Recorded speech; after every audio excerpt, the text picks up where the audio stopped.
حدیث بخاری مسلم سے مشکات میں 5959 اما عائشہ رضی اللہ تعالیٰ عنہ کہتی ہیں کہ مجھ پر اللہ کا انعام ہے کہ آپ صلی اللہ علیہ وسلم نے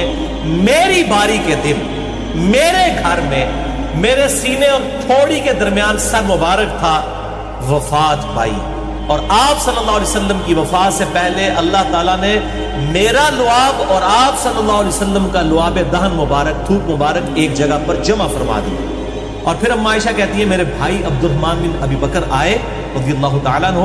ان کے ہاتھ میں مسواک تھی تو آپ صلی اللہ علیہ وسلم نے اشارہ کیا، مسواک کی طرف آپ کا شغف تھا، تو میں سمجھ گئی، تو مسواک آپ کو دی گئی، آپ مسواک کرنے لگے۔ نزا کیا عالم ہے، اندازہ کیا دانتوں کی صفائی کی اتنی اہمیت ہے، چاہے مسواک سے ہو چاہے ٹوتھ برش سے ہو، اسے کوئی فرق نہیں پڑتا، مسواک کریں گے اس کا بھی ثواب ہے، ٹوتھ برش سے کریں گے اس کا بھی ثواب، اصل میں دانتوں کی صفائی مقصد،